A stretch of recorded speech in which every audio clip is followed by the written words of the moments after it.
designer at GitHub. So you can find me at @amosey on Twitter and GitHub. So before we start, I'm just going to ask a few questions. So put your hand up if you don't know what Git is. Okay, that's amazing. And GitHub? Cool.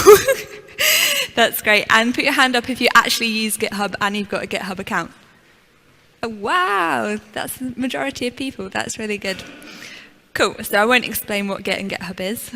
So GitHub's HQ is located in San Francisco, and we're about 55 to 60% remote. I work in London from home. I have 2 cats, and they spend most of my day on my lap, which is really annoying.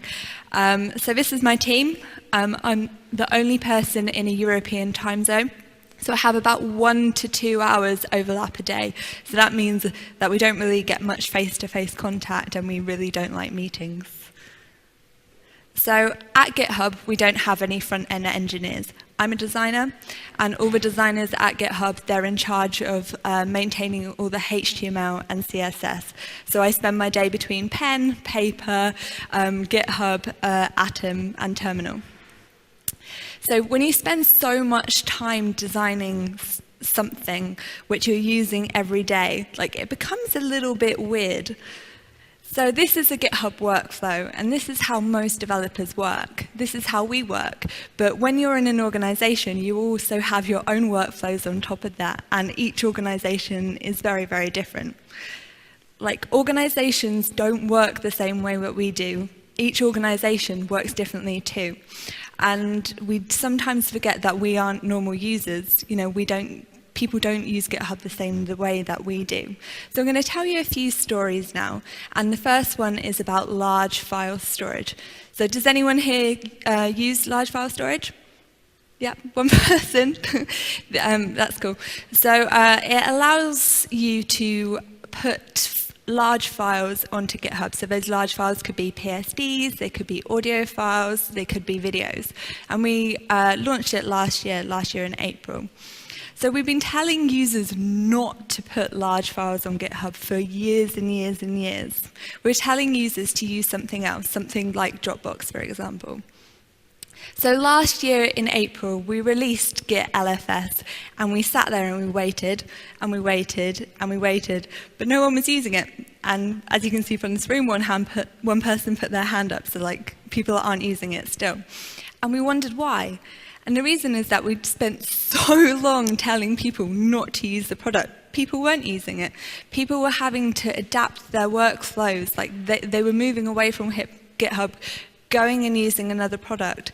And when we told them that we had this new product, it takes a long time for people to change behavior. But we really, really fucked it up because we didn't design for the behavioral change. We didn't tell people that, you can upload the files, large files at the point where they really should be doing it. We knew that adoption would be slow, but we didn't realize that no one would use it at all. So I'm going to tell you another story now, and this is Teams. So if you're part of an organization, then you have a feature called Teams. So teams are normally groups of people which are centered around one thing. So that could be the product which you're working on, or it could be a discipline. So this is the GitHub design team here. So we use Teams a lot, especially in pull requests. So you can @mention people. So this is mentioning the team I work on now. So it means that you don't have to type in everybody's name because some teams may be large. Last year, we changed the organization permission model so that you were in greater control of your users' permissions. Before, everyone had to have a team called the owner's team, and after you could choose who was in whatever team you wanted. Teams are a fairly new concept. So we released a product with a select number of customers, and 28% of existing organizations created a new team. 9% of orgs who were new to GitHub created a new team, and barely anyone used the @team mentions, which is the GIF which I just showed you. So those numbers are really, really low, and they don't represent how we use teams at GitHub at all. And unlike the first example I gave, we tried to design for a behavior change with the new organization permission model. But when you're trying to change somebody's workflow, it takes a long, long time. It's all down to the process, and the process of the people and the process of the organization. That's why designers, engineers, and product people need to put stuff in front of users faster. We need to get real interactions from real people quicker. So I'm going to talk a little bit about my process now and why it's so important to design in the medium that the product's built in. So this is my friend Wilson. He's an engineer at Mozilla, and he wrote this tweet a couple of months ago, and it was basically a call to help for like designers who actually use GitHub, and no one replied. So at the moment, at Mozilla, the designers are a completely separate team. They have their own specification documents which they work in, which they then put onto Dropbox. The engineers then download the specification documents. If they have a question to the designers, they then email the designers, await for a response. Wilson has to change his process to be able to work with the designers, and the designers are having to change their process to work with him. It doesn't really work. So in my first couple of jobs, this is the process which I used to work in. I used to get a brief from the client, I used to sketch, I used to share that with the designers in the organization. If it was good enough, then I used to go into wireframing. Once that was good enough, I used to send it off to the client. The client then used to say, "Great, Amy, we can move on to the visual design now." I'd either then do that myself or pass it on to a visual designer. Once that was good enough, I then used to send it to the client. The client used to agree it. If there was budget, then maybe we'd then jump into prototyping or research, again sending that off to the client, and then I'd then send that off to the they'd then send that to the developer, who I'd then work with for a number of weeks. But there's so much process to do one thing, and essentially you're only designing something. There doesn't need to be multiple steps to do that. So I knew that I could spend my time better, and I left the design agency and I joined the product world. I wanted to spend more time solving problems which actually matter than actually caring about the process. So I've refined it now, and I tend to do these 3 steps, which are design, build, test, and repeat. And it doesn't need to be hard, but it does require massive change in process, and that can sometimes be the hard thing. So we need to reduce the process so you can jump into the code much quicker.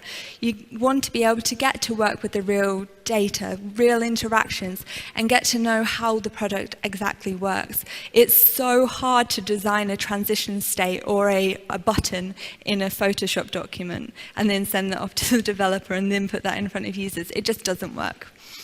So this is something which I've been working on lately. It works. I did a few sketches, but I jumped into the HTML fairly quickly, and that's because we have really established patterns of things. I didn't need to spend a lot of time repeating what has been done before. I put something up into the pull request, and then I got an engineer to jump onto the back of that to make it fully functional. So GitHub is a really technical product, and I assume that quite a lot of you in here work on really technical products too. So you don't always know what design problems are going to arise until you're working in the code. It's so hard for a designer to be able to spot, fix, and design something if they're just working in Photoshop. We're really, really fond of pushing information at people. So I can choose what I read and digest rather than having to ask for it all the time. That's why we at GitHub love Teams. I wish more people would use it. If you have an organization account, you can use this feature. When the engineer is working on a problem and needs some design help, they can at the design team. So they're pushing it at people rather than having to continually ask the designer, "Hey, what do you think of this? Hey, what do you think of this? Hey, what do you think of this?" They can hop into where the problem actually is, jump into the code, and then fix it. So designing reusable patterns instead of having multiple variations of the patterns. So here you can see that there's a list of users, and each user has an avatar which is their photo, their GitHub username, so like MDO, and their full name.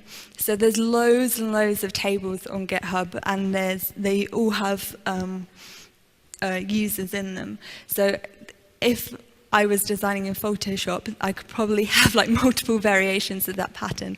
And that's a lot of work. But it's not just a lot of work for the designer, it's a lot of work for the developer. There's a lot of extra code and there's a lot of extra upkeep. So we try not to do this. So instead, we have a front-end style guide. So if you go to primercss.io, you can see ours. It's open source, which is really great. So if you find any problems with it, please put in an issue or a pull request. So we design patterns which work across pages. You can then test those patterns in research, rather than having to keep iterating on the same thing 1,000 times. Fail early and fail often.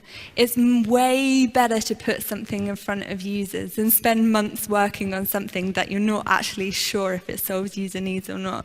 I mean, when I used to work in design agencies or less tech places, like we'd spend months and months doing something, we put it out there, put it on the App Store, and it used to suck. We used to get like 2-star ratings because we weren't designing for people, because people never saw it before we put it out there. So we have a few ways which we put stuff out there quickly at GitHub, and I'm just going to talk through them. So we make rough HTML prototypes, and then we put them into user testing. So we're a remote team, so we don't have a lab, and we tend to do this over video.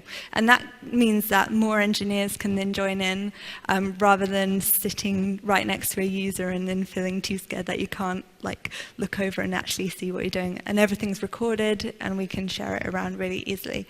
We also staff ship a lot of features before we release them to get rid of any teething problems they may have. So if it's not good enough for us and the staff at GitHub, then it's definitely not good enough for the rest of the world.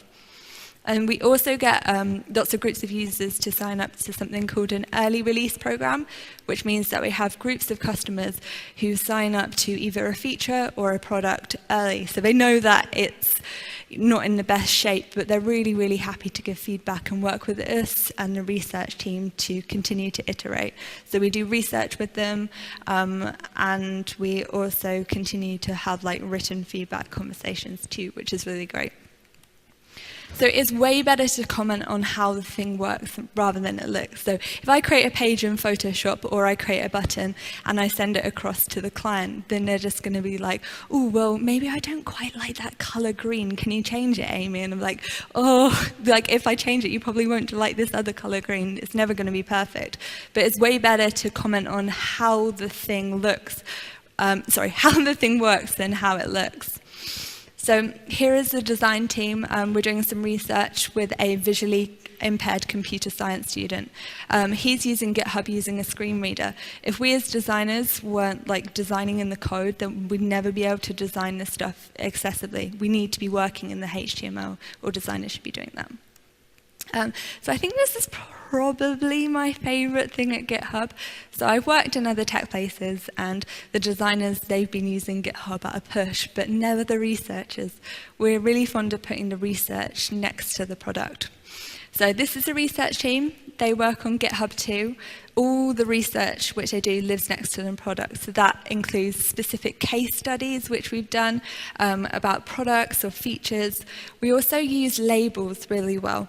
So if I have a pattern such as a drop-down, and that pattern goes across multiple products, I'm able to tag that thing as a drop-down, and I can then search for that tag and see where drop-downs fail, where drop-downs are doing well, and then I can then, if it's not doing well, I can then think about iterating that pattern and then putting that pattern back into Primer. It's a really great way for engineers to read the research too, as they literally can't get away from it. In past organizations where I've worked, it's been quite hard to get engineers involved in the research because they're so hands down into the code that they don't often see the value, but when it's right next to the product, well, they have to read it. So everyone speaks the same language. So I'm sure this has happened to you before. You're designing a really, really technical product, and that technical language sometimes slips into the product by accident. Working together in the code forces you to speak the same language, something which is plain and something which you both understand. The developer the designer, the researcher, and the users, ultimately. So having a design history is really ace. Now, I'm assuming most of you in here are engineers and you're used to having a design history, but for designers, it's a really new thing. So put your hands up if you've ever received a file from a designer which says .final, or you've I mean, I'm guilty of this. I used to work like that all the time. So Git and GitHub is version control, and it allows you to see who's done the thing. So if I'm a designer and I've joined like 5 months later and I want to understand why this thing is the way that it is, I can go back and have a look at the history and then possibly reach out to that person to understand more if it's not in the issue or the pull request itself.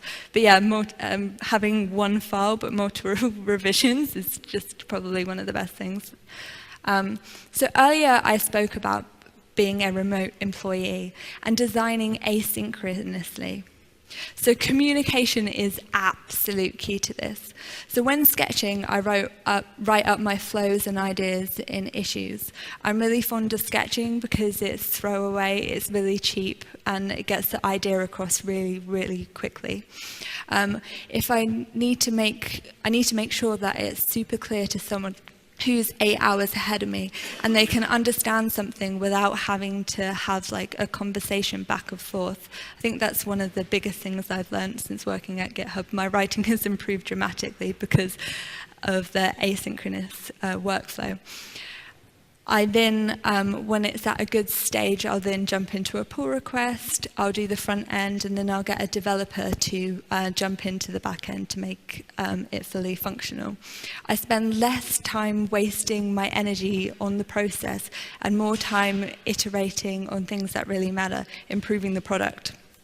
So even the best engineers' code isn't perfect, and designers are really scared about jumping into the code because they're scared of engineers telling them that their code is shit. So don't let you as a designer or a designer you work with be scared of that. Mentor them, help them create their first pull request, and encourage them to open stuff up early if they don't know how to do it. Engineers should be able to hop on and pair with designers and walk through what they don't know so that you can do it better next time, be it on your own work or in the open source community. So we're hiring. We have jobs based in San Francisco. We have remote jobs, and there is an office in Amsterdam if anyone's interested in moving there. But yeah, take a look. Has anyone got any questions? Oh. I whizzed through that, sorry.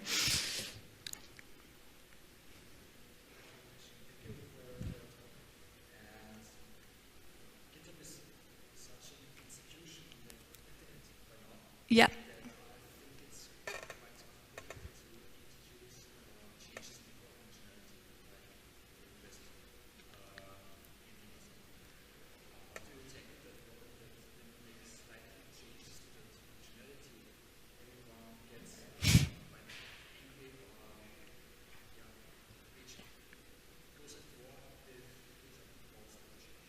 Yeah, so I'll just repeat that for people who didn't hear.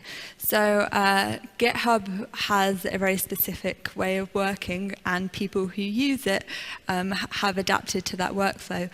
For example, pull requests. So how do you go about changing something in something like pull requests when it's such a massive functionality and workflow? So that's really hard.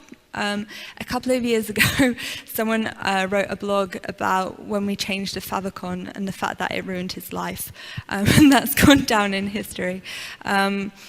He said that it took about three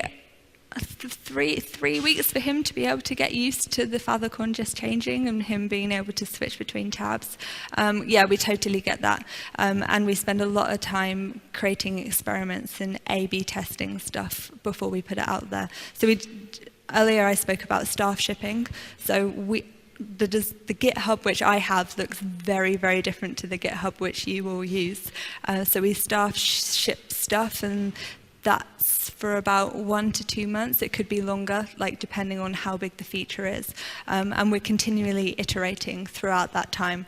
If it's been good enough, then we'll probably create an experiment and we'll increase the amount of users we put this feature out to over a period of time, and continually have a look at the feedback and work with the support team to better improve that. We do get really scared of changing things like the button color. The button color at the moment isn't actually accessible, but people are so used to it and having our buttons on the right side rather than the left side, which isn't very accessible either. But changing that stuff takes time. But the more we do research and the more we speak to users, the more confidence we as a design team get to be able to make those changes. And you know what? If something doesn't work, like it's GitHub, it's version control, we can just unship something. And we shouldn't be scared of that. And we shouldn't be scared about talking about our failure, because that's really important for us, but also for the community. Does that answer your question? Good. Has anyone else got any questions?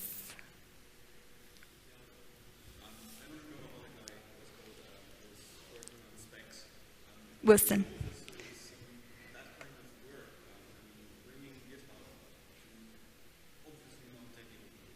Yeah.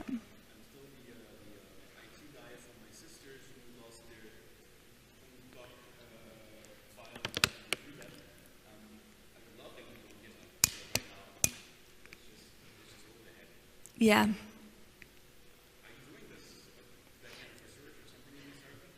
So I'll just repeat.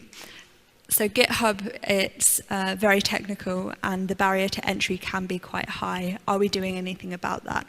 The answer is yes. We know that. GitHub, and especially Git, is a very technical project.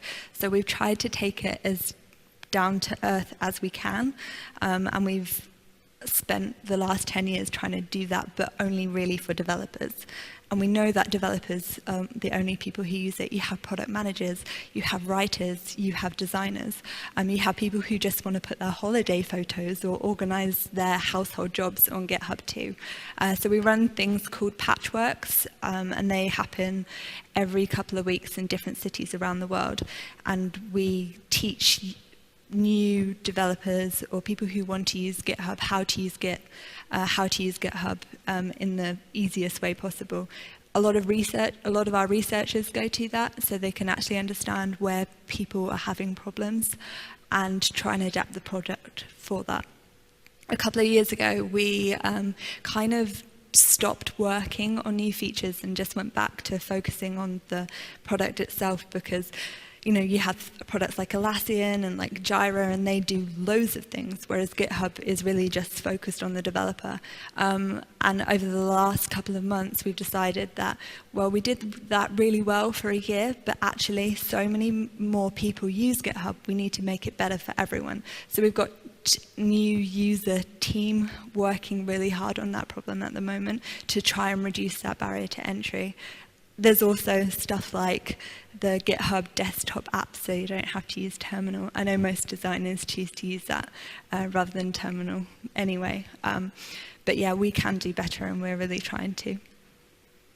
But if you ever get a chance to go to a patchwork, or there's a patchwork in your city, like, I suggest you encourage people to do that.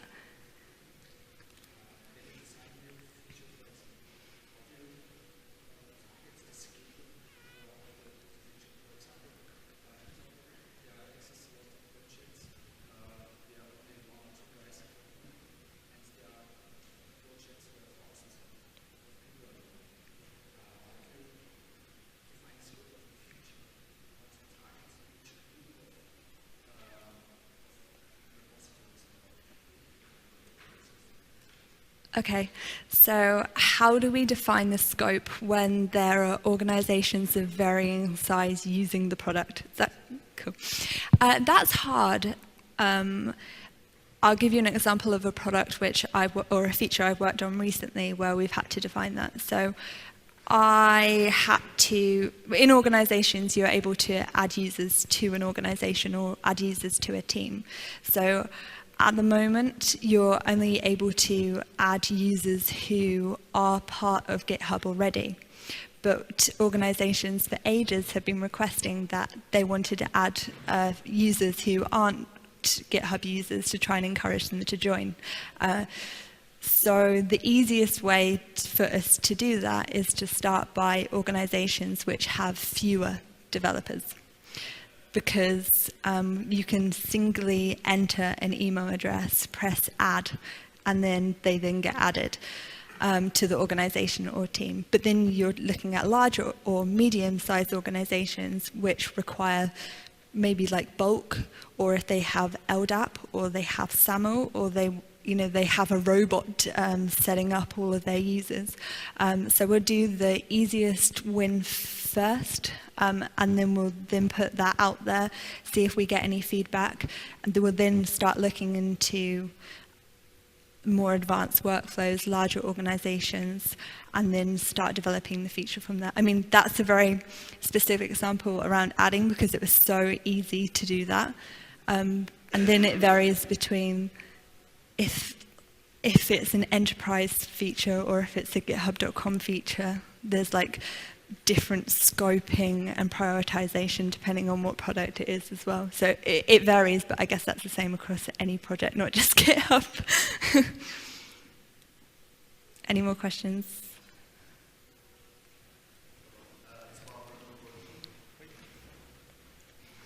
Oh, nice.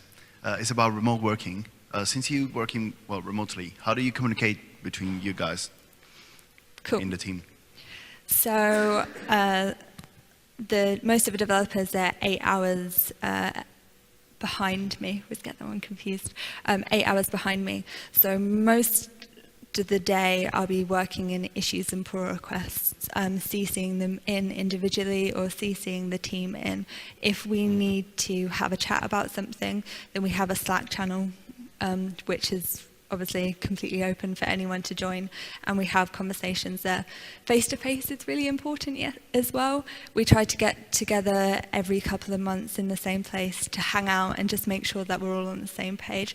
But remote working's only really successful if you all believe in the same problem. And when you become misaligned, you really need to bring people back together, and then that then motivates people to have better communication in asynchronous channels, because you always have that problem with back channels, right, on Slack, where you private message someone and be like, oh, for God's sake, this project's going crap, and we try not to do that. We didn't actually use Slack for a long time. We had our own GitHub chat IRC client, and all rooms were open. You couldn't have a private chat with anyone, and we don't believe in emails, but Slack, kind of everyone loved it too much. But it worked really well not having those back channels, because you don't have all the problems and bitchiness which come with it. But does that answer your question? Cool. Any more?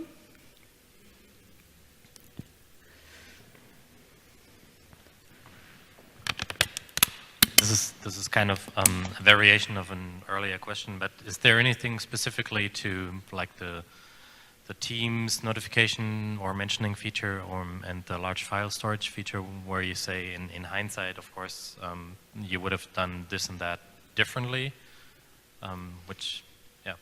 Yeah, absolutely. So although we do research, sometimes, let me start that again. When we do research, we do our own recruiting. We have a very good relationship with specific organizations through the sales team. And we probably should have started those conversations earlier.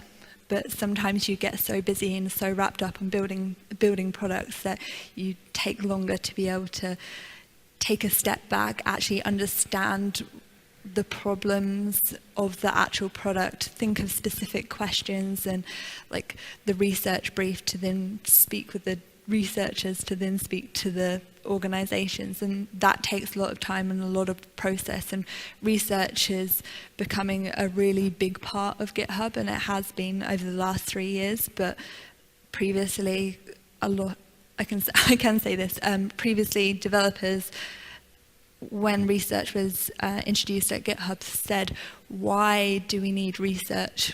We use the product every day. and changing that state of mind in an organization like GitHub took a long time for the research team to be able to do. You're always going to miss something, whatever research you do, and these are just the mistakes we've made. And next time we do something, we'll know to think about behavior and workflows a lot more. It's all part of learning and sharing our mistakes. Any more questions? Nope. Cool. Thank you very much.